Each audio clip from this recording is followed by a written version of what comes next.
Hello, everyone. Welcome to episode 3 of my TV journey with Lola. I am your host, Lola. I'm so happy to be back again with episode 3. This has just been such an amazing series. We've talked to 2 amazing people so far, and now we have a 3rd guest here today.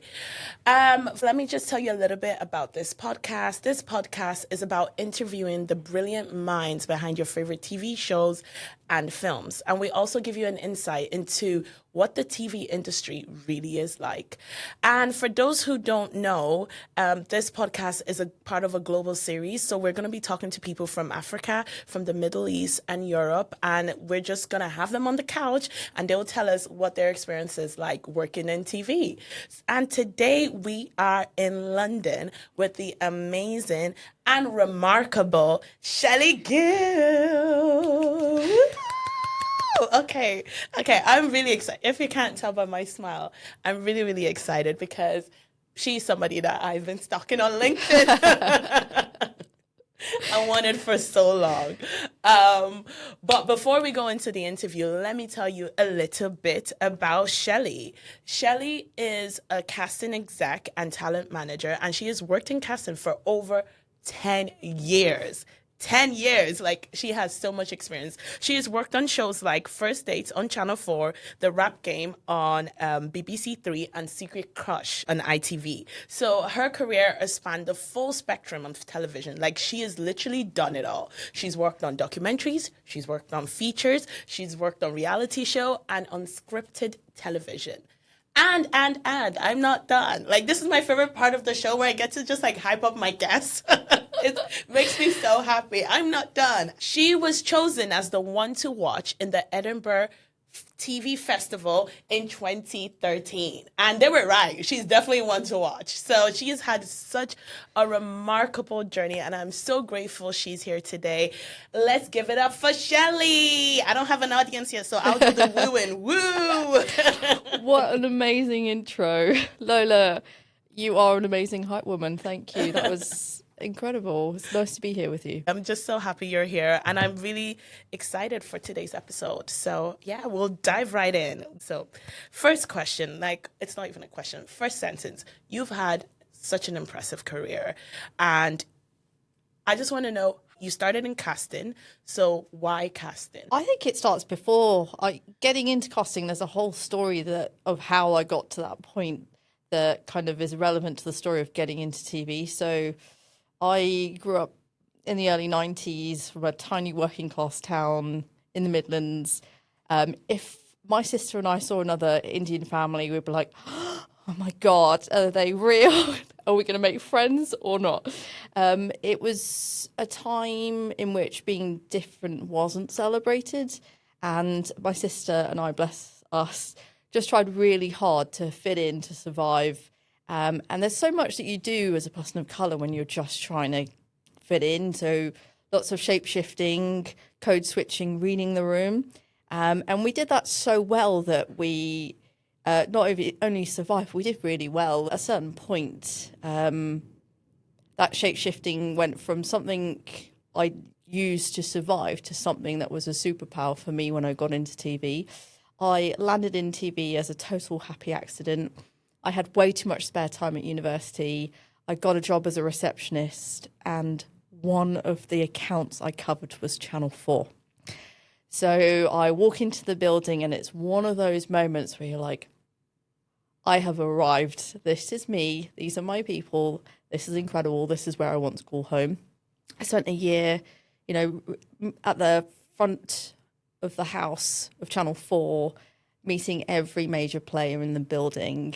So top tip, if you want to get into TV, actually being a receptionist at the front of the company is a really good way to get in. And then once you start working your way up through the industry, your network is so wide and so deep because you started as a broadcaster.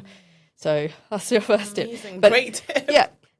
My first break into actually making TV programs was first making the leap into the talent team. I had an amazing boss called Colin Campbell-Lawson who found me, nurtured me, championed me, and then I helped their team as an assistant to run the talent programs that Channel 4 have. So Channel 4's production trainee scheme, internships, apprenticeships, and the work experience. So I got the kind of first-hand experience of how those systems work, how to write a really good story for applications, how to do well on an assessment day. I later then got onto the production trainee scheme myself, and I spent a year interning at a production company, and they teach you everything from writing, pitching, developing, presenting, casting, editing, shooting, the whole shebang. And it was really nice because then I spent the first year as an intern at 2020, like just failing forward fast and having the opportunity to work really across departments, across projects. And there were some things that I was good at and some things that I was terrible at. And actually, it's a really nice being on an internship in TV where you have the opportunity to try your hand at everything. And, you know, as we all know, when you fail is when you learn the most. So I was terrible at development, and that's okay, because then I landed in casting, and I really found that all those things I did as a child to survive and fit in and get on and not get my head kicked in, essentially. Like, all those things were an amazing toolkit to, like, answer that question. Like, I was like, what is it that I love about casting? And it's that central question in every story. It's, who are we? And then unpeeling the layers of, like, all the experiences that you've gone through that make you who you are. I've been fascinated with that story, and I still am today. So then I leaped into casting, and the rest is history.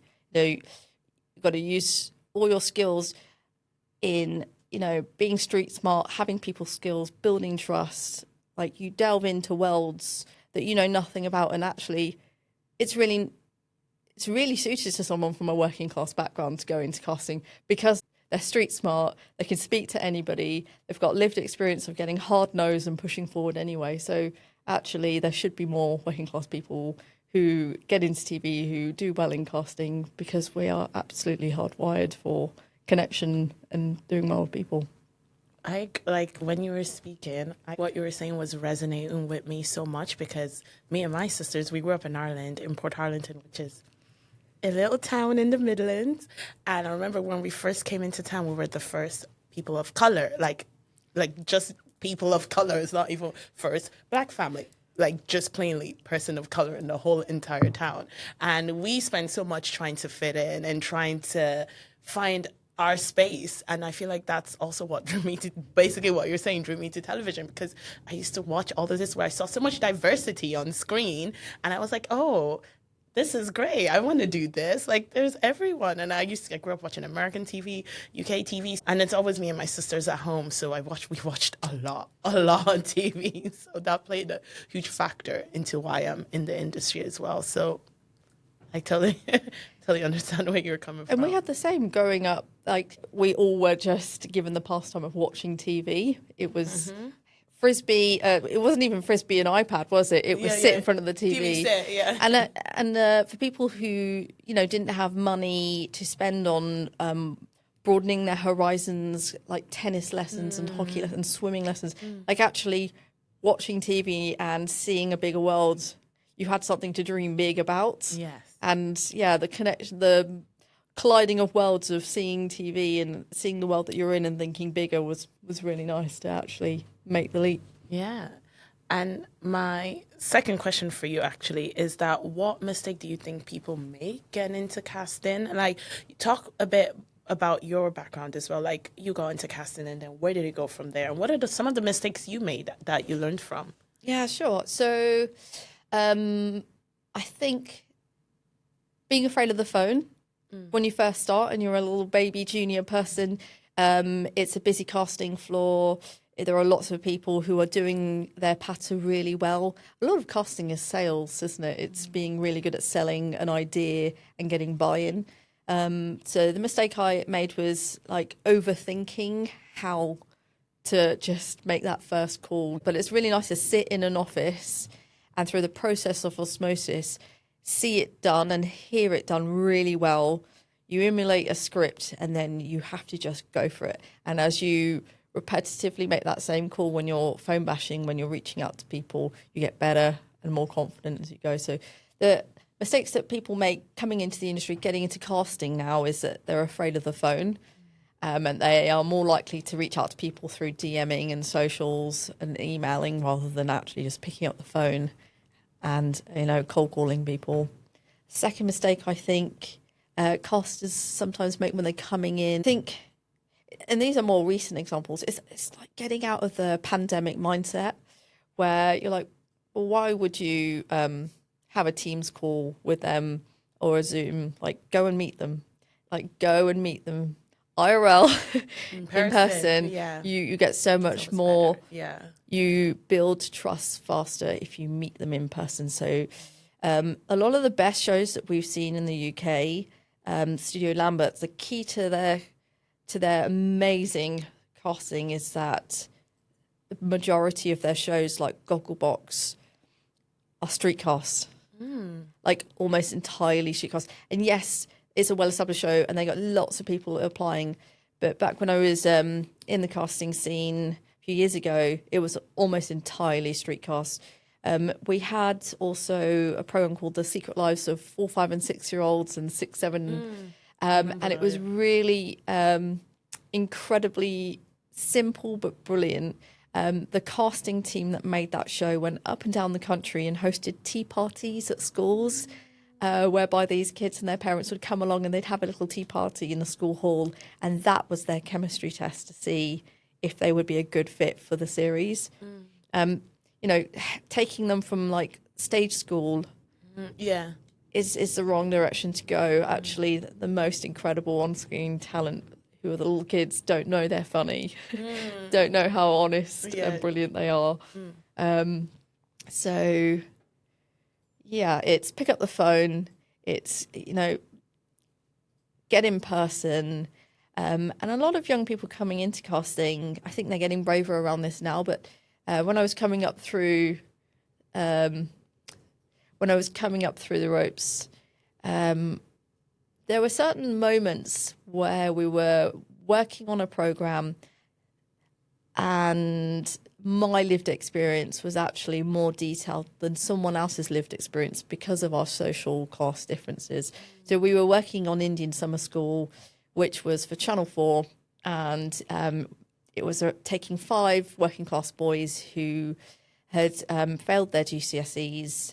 They wanted the opportunity to have a second chance at their education, and we were sending them to the Eton of India. It was the Doon School, where they would resit their GCSEs, study for 6 months, resit their GCSEs.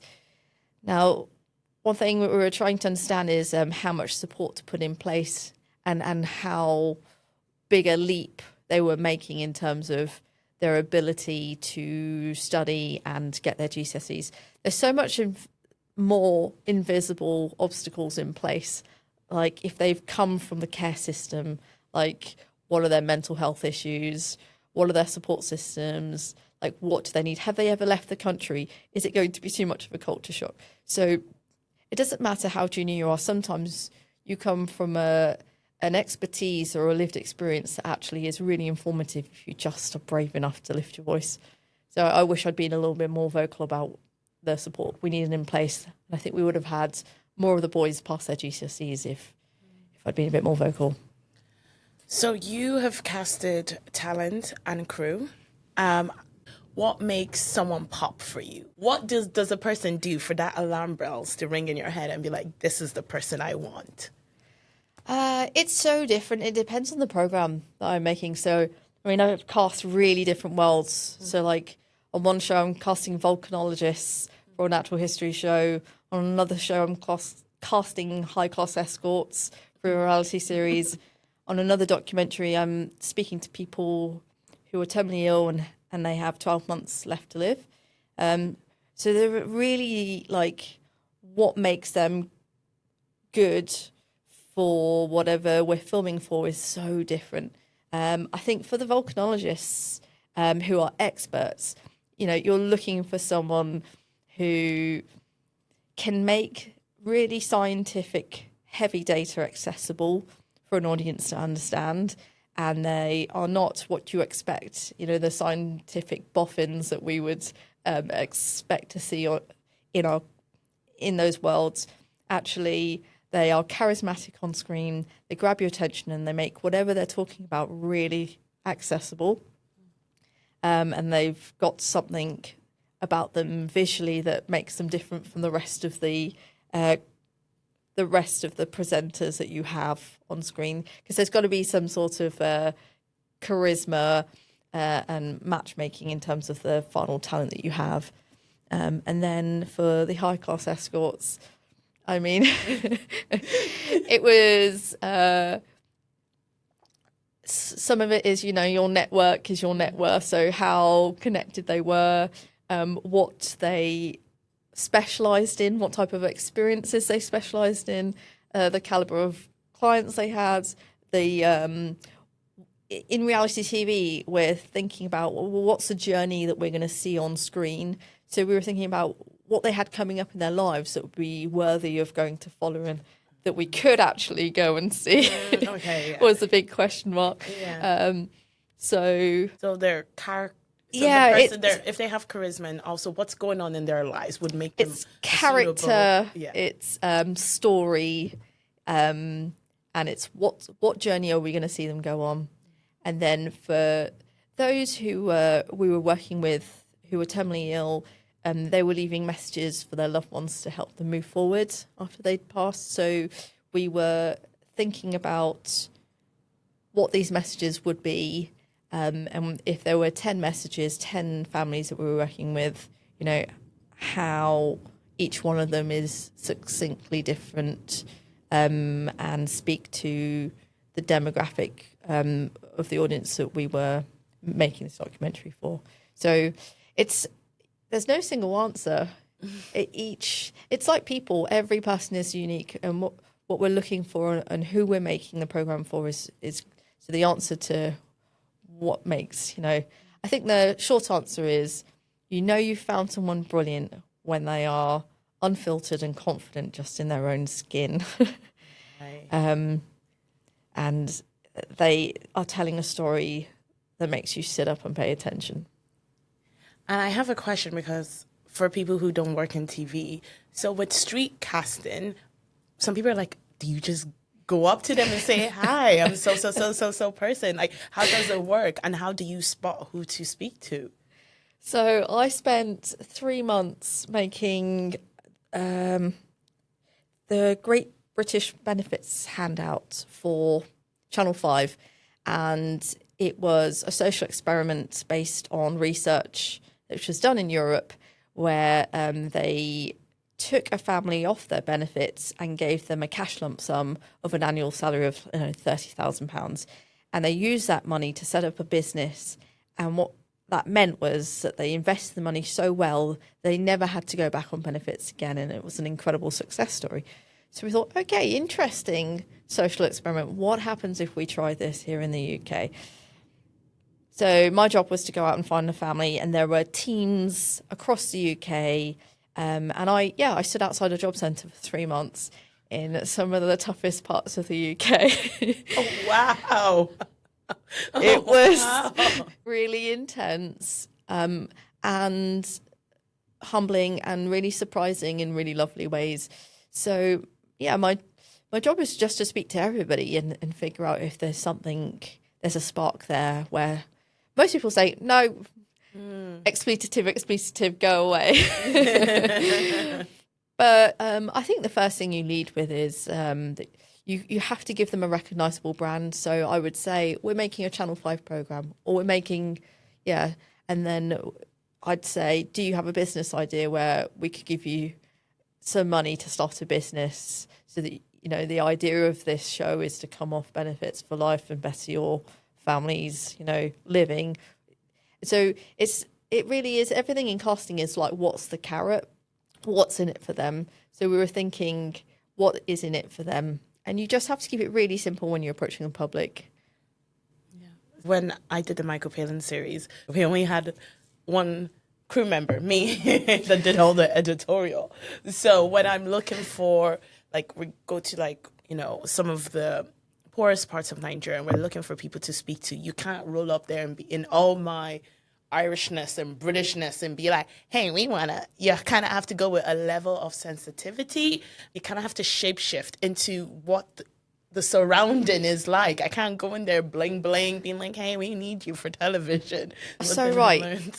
There's so much of TV when I was casting on shows where I'm essentially being Mystique from X-Men, and you better believe I'm turning up. I'm not turning up in the same outfit that, you know, when I'm like casting for a Channel 5 program than I am making a documentary where I'm trying to get, you know, top talent to come and say yes to a science documentary. Like, I will dress differently, I will speak like, it's so subtle, but actually those are visual things that people either trust or don't trust, buy into or don't buy into. It works. It honestly works. It totally works. And you've got to figure out what you're leading with in terms of whether you're talking about the channel or whether that would put them off, whether you're talking about the subject or a person. Sometimes the presenter of the program is the hook that gets people in. It's like the authority behind why they would want to take part. Is there someone in your career that you feel like, I really wanted that person, and how did you convince them? Someone you really wanted to cast, and they were like, no, because sometimes in TV, the first no is not really a no. You just give it some time, and then you go back again and ask. Yeah, it's usually reality TV shows where it's a dating show and they've got some like millionaire boyfriend or sugar daddy in the back that you're like, please just come on the show. It's going to be delicious. And if we want them enough, then the upper echelons of the production company, you know, I in that instance, I think I made the approach. He wasn't sure. And then the MD of our company has, sometimes you've just got to understand where your clout ends. I love using that clout. So our MD of the company, then I said, I think you would be brilliant getting him over the line, so to speak. And yeah, sometimes you've got to recognise who you need to nominate to make that, to get that person to say yes. And so we've talked about casting, and now you're a talent manager. So why did you make that transition? I actually started in talent development at Channel 4. Oh, yeah. So the second job I had after being a receptionist at Channel 4 was the 4 talent team. So I've gone full 360, and I made the decision to start a family. So I got to the level I was at. I was a casting exec at Naked, which is part of Fremantle. And then I went off to have a family. And what I found was, you know, the reality of TV production, particularly casting, is it can be brutal. It can be really intense. And a lot of the time casting is very long hours. And I just decided that actually I would like to just focus on enjoying family life for a little while and go back to talent development where there's just a bit more structure and I can be a present parent and I can keep a foot in TV. And the thing that really surprised me is the wanting to work in TV and then having opportunity to work in TV for 10 years was the most incredible journey of my life. And it's been amazing. And what I totally underestimated was how fulfilling it would be to now open the door to the next generation of talent that look like you and look like me, that come from tiny towns, that don't have a connection, that haven't come from London, that would never imagine themselves working in TV because it's just something that feels like another planet.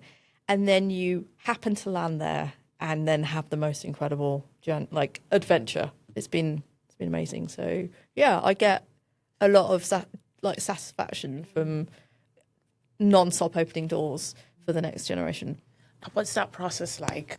You know, opening that door, what would that be? It's like, you know, setting up programs. I know you set up programs and stuff. Would that be through that or? Sure. So I am a freelance talent manager and I get hired by companies who are running talent schemes, entry-level talent schemes getting into TV. So when I first got onto Channel 4's production trainee scheme, that was run by an organisation called Think Bigger. And Think Bigger then hired me. Circle moment. Yeah. I love that. So Edie Smokum she's kind of, she's had so much impact on the TV industry, but she's been so quietly doing it brilliantly for a very long time. And I work with her as talent manager. I program manage. So the last program that I worked on for her was Dream Big, and that's funded by Screen Skills. And we hosted 13 placements for production assistants and production coordinators. And they had 3 to 6 months working at production companies and animation studios where they are also getting like on-the-job experience and then a full training where they had a TV boot camp to learn like what's the etiquette of TV, working in TV, what are the departments and the job descriptions, the jobs that people do. So it is a real intense 6 months where they land at the end, and hopefully, a lot of them have managed to find their next. Well, they're fully fledged freelancers now, so they found their next opportunity, flying and doing well. It's so amazing that you're part of that and actually opening the door for the people coming into our industry, this crazy industry, and get work. And it's honestly, I just want to thank you. It's amazing. The hardest thing is getting in, isn't it? Yeah. Oh, yes. So it's really important I think a lot of the work that talent managers and the early careers specialists do is like just lifting the veil and signposting clearly and creating opportunities where, like me, 15 years ago, I was allowed to be an intern where I could fail safely and learn exponentially. And because it is scary when you're out there, you're like, where do I even start? There's so much jobs in what exactly do I want to do in TV? Who do I reach out to? Like, you're just like, I want to work in TV, but where do I start? Where do I start? And then you answer that question. So it's honestly, for me, the way I got in was through interning, and then but then it wasn't paid. So that's why it was easy for me, because I could literally, I was like, hey, what do you guys do here? Can I sit with you for 3 days? What do you guys do here? And I did that for like 2-3 years before I knew what exactly I wanted. So especially just coming off uni. So yeah, so it's good that there's something like that actually, there's also financial help as well. It's not like, because in this economy, working for free is not possible. It's impossible. It's impossible. So... And then my question with you, and I know working with children can be not more difficult, but it has to be treated in a sensitive way. So when you were a casting exec, how was that? How would you make sure you're creating a safe space for when you work with children, or when you work on sensitive stories like, people passing away or like grief? And what are the things you put in place to create a safe working space? When you're working with children in TV, a lot of the work you do is actually not with the child, it's with the parents. So you've got to have clear protocols in place that is clearly communicated to the parents. You then have really just great conversations with the parents about consent and how that works. And you ask them logistically about what they need, what they feel comfortable with, and what they would like in place. A lot of the consent is in a conversation is with the parents. And then filming schedules there are lots of rules and regulations that are like clearly laid out when you work in children's TV, how many hours or minutes you can work with them, how many breaks they have to have. If they are, young toddlers are not going to be learning, but if they're schooling age, you then have to make time for them to be having their lessons. So it's just very carefully organised, regulated, and the parents are the person that you are working with solely in terms of making sure they're happy. And what's your favorite TV show or film or any? What's your favorite project you've worked on and why? I love Rap Game. It's a brilliant, Such a fun series, and every year I'm like, it's got to be a girl that wins this year, please. And then I was really proud. I think the thing I love most, the program is incredible. The casting is phenomenal, and actually, the casting hasn't been done by me for Rap Game. There's an amazing casting producer called Alicia. But it's the people that make the program, and actually to get Rap Game right, it's who makes this program and making sure the people behind the camera,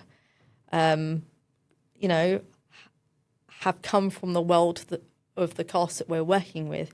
If you want a cast that feel comfortable and deliver their best to camera and on that journey, which is really highly pressured, like have people who are black and brown, who have come from the worlds that they have come from, that have lived shared experiences, that understand some of the challenges they may have faced. A lot of the cast that we've worked with on Rap Game come from, vulnerable backgrounds, and we are just about to put them on a TV show that's public. They are on a competition series that they know at the end of it they could win a life-changing amount of money to start a career in the thing that they love most. Like, that is a pressure hot pot.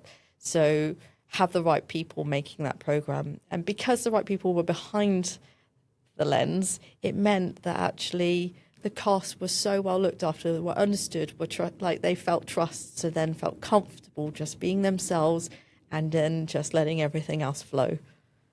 And then you brings me to my next question I actually had in my head to ask you is that what do you look for? You've kind of answered it, but let's say on another show, what do you look for when you cast crew? It's really hard right now in TV, so people are looking for more insight on how to be, hired, basically. What do you look for in crew? I think first and foremost, if you're making a program that is about a particular world, like Rap Game UK is about a particular world, particular people, you've got to make sure that some of the crew authentically represent the program that you're making, because they're the experts in that particular thing. The minutiae detail, the cultural stories and heritage, it's so much deeper than. So hire the experts that come from those worlds. If you're going to make a program, about a totally different thing, a cooking show, you're going to hire people who really love cooking, or they've made loads of cooking shows. I think genuine interest. Genuine passion for the subject is what I'm trying to say. Historically, how it's worked is a lot of the time when people are crewing up, they only want to hire people who have made that type of program before, or people they've worked with over and over for years and years and years and don't want to hire anyone new. A lot of the jobs that come up in TV are never advertised because it's just phone a friend. Yes. And we are trying really hard to push past that. But there are roles that are advertised, and I think it's, as you get into TV, you've got to do really well to build solid relationships. It is intense because once you start making a program, I've traveled around the world making programs on some of the shows, and you do intensely bond. And they've been to my wedding, I've been to that. It's a real incredible family that you build. But back to the question, what I look for and what somebody else looks for when they're putting together a team is probably pretty different. What I look for when I put together a team is I want diversity in skill set.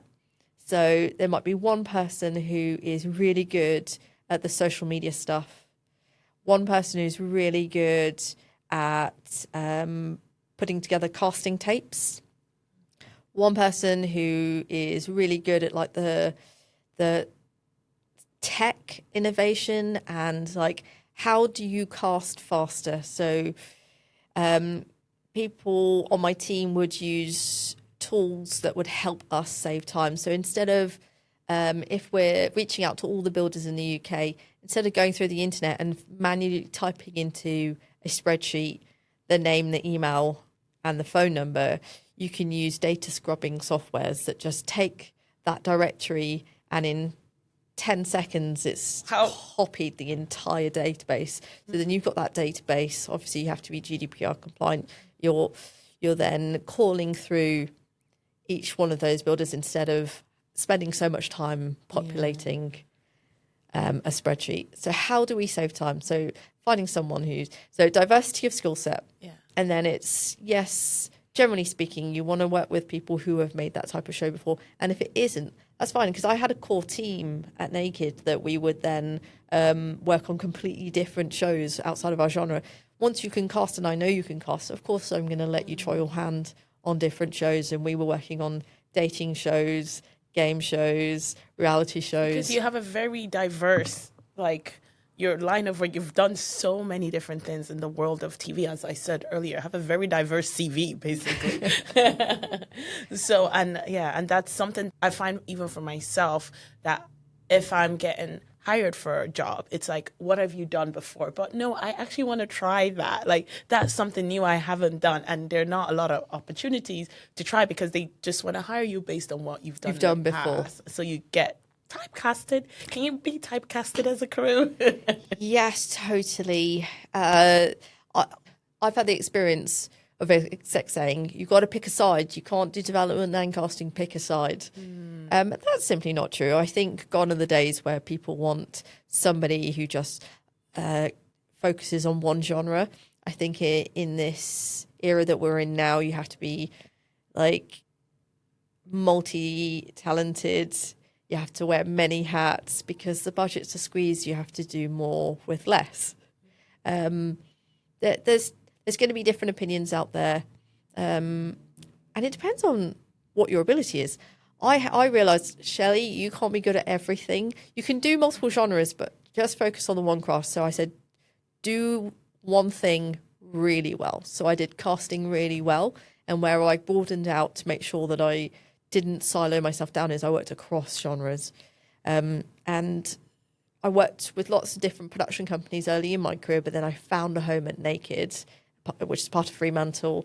And then whatever was commissioned, regardless of genre, that's where I got my variety from, because I was a known trusted entity. I was staff there. So whatever came up, I would then have the opportunity to cast on. So what is one of the most unexpected or wild experiences you've had in TV?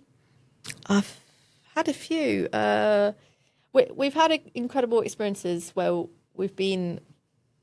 there was a series called The Week We Went Wild where we were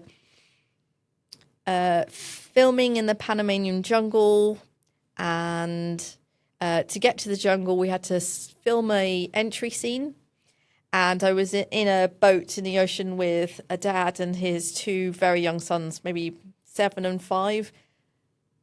None of them could swim, but they had life jackets on. And my job was to stay out of shot and just make sure they were okay. And the fisherman's on board, and we're making our way towards the island, and a storm hits out of nowhere. It was like, we're fine, 3, 2, 1. And it was just like being pelted. And then the waves suddenly got really restless. And at this point, we're now being thrown into the air on this little rickety wooden boat. And I'm trying to stay out of shot. And I'm trying to get my arm up to this little boy is flying off the boat, and I'm putting him back down onto the boat. We're getting closer and closer to the cliffs, and I'm looking at the GoPro thinking the next wave is going to knock that GoPro off the boat. We just got closer and closer, and luckily the fisherman was skilled enough to get us to land, but to the beach. But I just remember going, that was quite close. Yeah, like we could have had stay out of shot, but also don't die.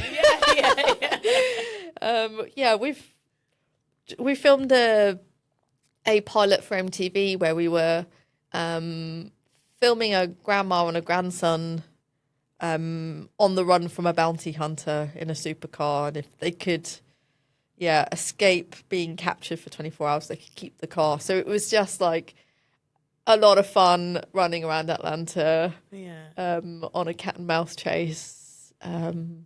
People don't know that TV actually can be dangerous. You see it, you watch it, you're like, oh, that's a nice shot. Do you know how I got that shot? I risked my life. We've had some interesting close calls in TV. You definitely have to, have your wits about you. Have you ever had a talent that just did not want to work, or there was an issue that, because I know, in TV, every hour is costing money. Like every second is costing money. The cameramen are getting paid, lights are getting paid. Like, so have you had an issue where like maybe a talent was like, you know what? No, I don't want to work today, or there's an issue. I don't want to do this when everybody's being paid and everyone is there. We were doing a master interview for the same series of the grandma, grandson. And this was my first experience of casting an influencer who is brilliant, making their own content, funny, fast-paced, witty, incredible charisma with his grandma. But the second you try to film him, it was really, really tricky. It was like a fish out of water. And it was a really painful master interview. We were going and trying really hard to make him feel comfortable with his grandma, and a 2-shot interview. And then I got to the point where I thought, hang on a second, he's just uncomfortable. There are so many cameras. There are so many people. What happens if we strip it all back? So the only people that were allowed to stay in the room were the person doing the interviewing, the soundie, and the cameraman. And suddenly we'd fix the problem. There were it was fear because there was just too many people on scene. So you've got to be switched on enough to know, okay, why are they not delivering what we're after?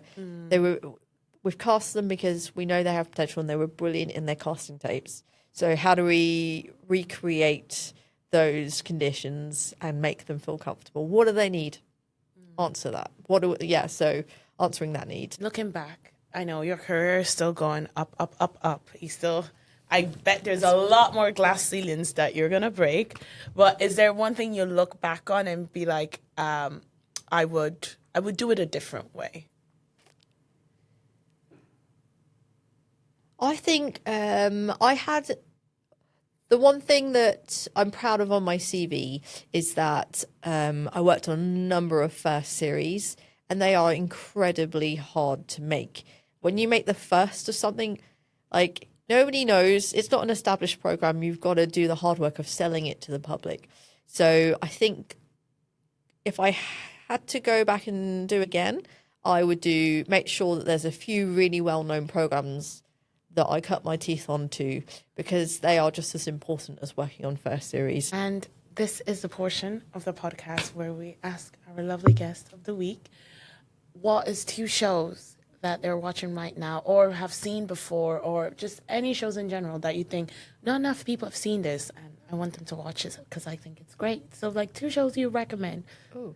Or documentaries or anything. Could be anything. I watched The Assembly over the weekend. Have you seen it at all? What's it? The Assembly is a series where disabled and neurodivergent people have the opportunity to interview a celebrity. Oh, I've seen it. So the second series, first episode is with Danny Dyer. Yeah. And he's a man after my own heart. So much swearing, but he is so himself, and it goes back to that sweet spot that First Dates had when it first landed. It is warm, it's funny, it's unexpected, and it's authentic, and it's such like feel-good TV. And you can see a really nice, something that we haven't seen on TV for a while is like talent being interviewed where they are literally terrified about the question that might be asked, because it could be a really deep question or a really silly question. Yeah. And Danny Dyer just goes for it, and he gets asked really deep questions, and he's really honest, and there's a moment where they're both deep and honest and authentic, and in a world where there's lots of really tough stuff happening, it is gorgeously warm and authentic. Okay, amazing. Everyone, we need to watch that tonight. Go watch that. The episode with Danny Dyer, I recommend. That second series, first episode. Okay. I love Danny Dyer as well. And I love his daughter in Love Island too. The second series I really think everyone should watch, totally different kettle of fish, but it's Groomed, the National Scandal, where Anna Hall, who is a seasoned documentary maker, her storytelling and the trust that she gets is on another world, and it's about revisiting victims who were groomed as children, and it's a really heavy topic, and what she's done is she's given the victims the opportunity to tell their own story, and I knew the story historically, but I hadn't quite realised the importance of it airing now is that it's still happening in some parts of the UK, and yeah, there's some justice that needs to happen in terms of changing the legislation around how the police force, how communities, how social services perhaps need to change their protocols and their frameworks on how they deal and handle victims, because it was done really poorly. So that was a story revisited that I thought I knew, that really just broadened my horizons in terms of, oh gosh, this is still happening. Oh gosh, they didn't get any justice. I cannot believe they were treated this way. So it's a really important and timely piece, and I hope some documentaries lead to such incredible change, and I hope this is one of them. Where can we watch it?